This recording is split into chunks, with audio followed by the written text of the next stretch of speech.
Donnie and Dolly. The team is supported by ableauctions.ca. Closing your business? We can help.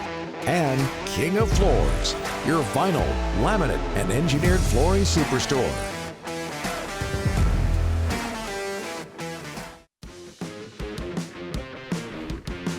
Just ahead of Craig Button, TSN Scouting Director. All of our guests today are sponsored by Skipper Auto, including Craig, supporting Canadian fishing families through a revolutionary seafood buying experience. Check them out online at skipperauto.com. We'll get somebody on from Skipper Auto and see if they sell sturgeon. Sturgeon. I got somebody DM me, Mr. Robinson, DM me a picture of a sturgeon yesterday. Big day yesterday, huh?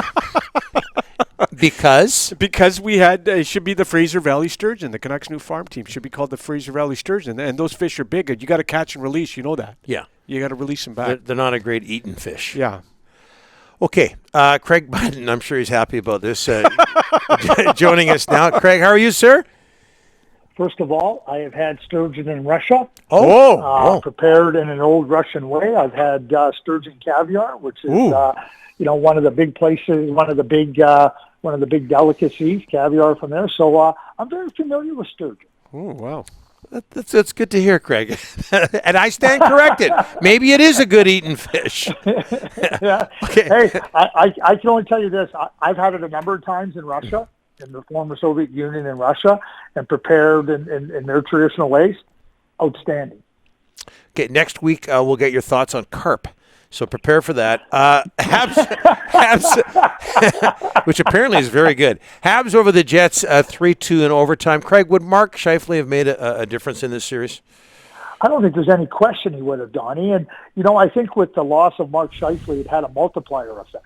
You not only lost Mark Scheifele and everything he brings to a game, and this is a star player, and he's a highly skilled, real dynamic, powerful player. And so you lose all of what he offers.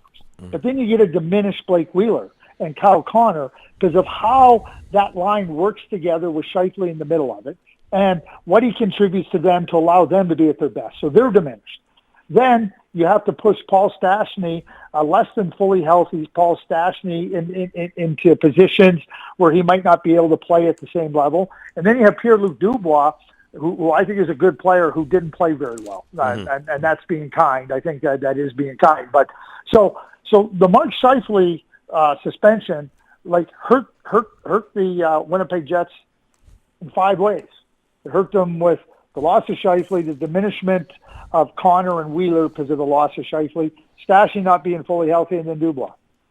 Good luck trying to overcome that one. It was a massive error in judgment in a split second by Mark Scheifele that significantly hurt the Winnipeg Jets.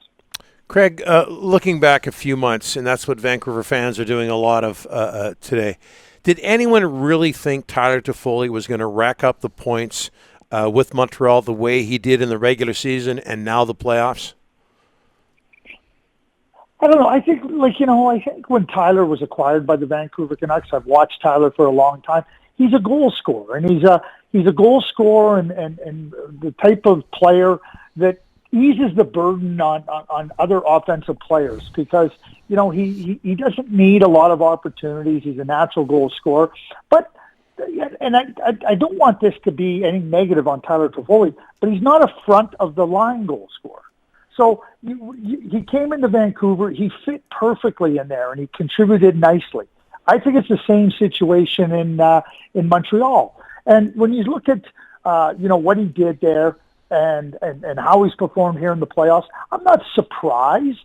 But I think you also have to realize that there's going to be spikes for players at certain times. But the reality is that I think that Tyler's a real dependable, reliable, call it a 24 to 28 goal scorer.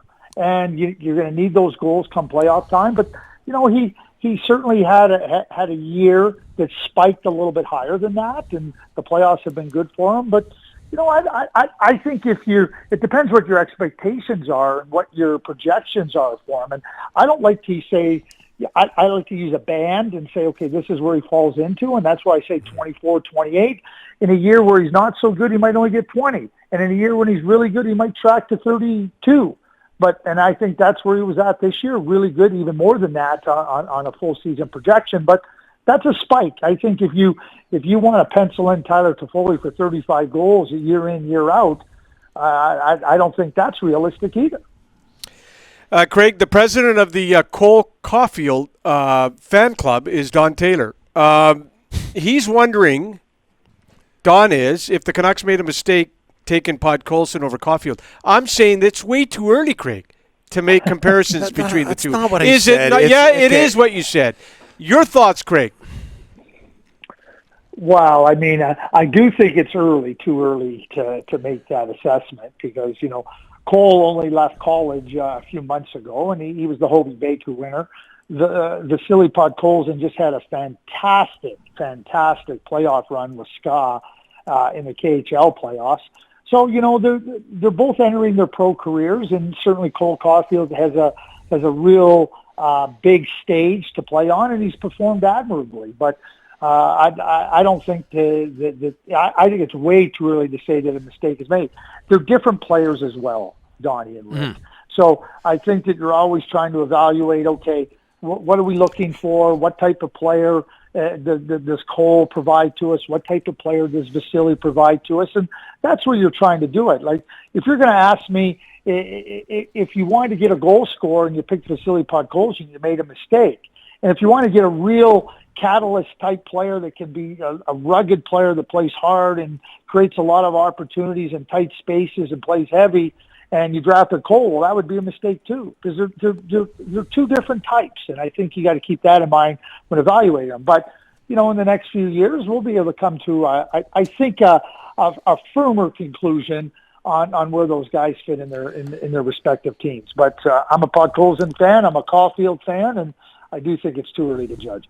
Hey, Craig, Canada wins gold at the Worlds. Owen Power, 18 years old. What is his visibility at the Worlds? What does it do for his draft position? He had such a good tournament.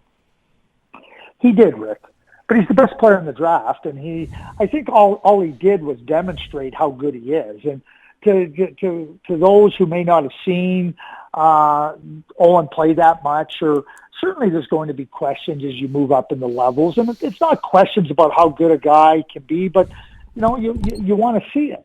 So I mean, he clearly demonstrated that he is a very, very capable player. He wasn't overwhelmed, and teams that are picking at that part of the draft, and we're talking about number one, you're trying to gain as much confidence as you can in a player's ability to translate those skills and that potential to the NHL.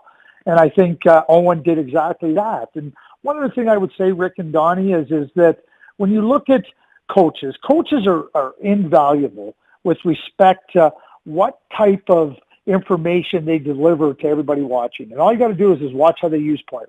That doesn't always mean that they do it right. But when a player continuously gets really significant ice time and really significant games and situations and facing various challenges, the coach is telling you that they think that player is pretty good. And I think Gerard Gallant delivered exactly that information. Lose to the Islanders down 3-2. Bruce Cassidy gets fined $25,000 for criticizing the officiating afterwards. Craig, I know, Rick knows Bruce is a smart guy. What do you think he was thinking when he did that? Because he knew when he did that he was going to get fined. Yeah, I have no idea. Honestly, Donnie and Rick, we've talked about this. It's as old as dirt. Oh, yeah, I'm going to try to get an edge, oh, yeah, I'm going to try to work the officials. Really? At the end of the day, Barry Trotz said it. We're one of the least penalized teams in the league. What are you surprised about? That we're still least penalized? Good teams don't take penalties. That's just a hallmark of success.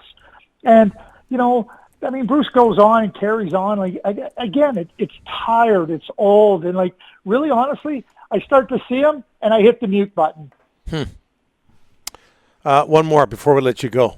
How special, and I know your connection to Montreal, but how special was it for you and for everybody to see Guy Lafleur in the crowd the other night at the Bell Center? It was really special. And we know the health challenges that Guy has experienced over the last period of time, a number of years. And, he's revered. We know that he's revered in Montreal, and, and to see him there, and not only see him, looking good and enjoying the game and enjoying being part of a great alumni of the Montreal Canadiens in the stands. Yeah, I was right with you, Donnie. It was pretty cool to see, and it was cool to see the Roadrunner. Yeah, Yvonne Crowley. And Ray-Jean Houle, who was a general manager and a real big, a real huge leader for the alumni with the Montreal Canadiens. So to see all three of them there, really neat. But certainly, my favorite player growing up was Lafleur. So always a special spot in my heart. Agreed. Hey, Craig, I'm just looking at this website. The top 10 most delicious fishes to eat in the world. Number 1, sturgeon. Wow. Man, was I off. Wow. Halibut and salmon are right up there. I thought it was salmon. I thought it'd be salmon. Okay. Yeah. Take I that guess, Donnie, Yes. I'll tell you, if you ever have a chance to have sturgeon, right, I'm telling you, really, really nice fish. Like I said, I stand corrected. Craig, thanks so much for this. We'll talk to you next week. Yeah. Okay, thanks. See you guys. Okay.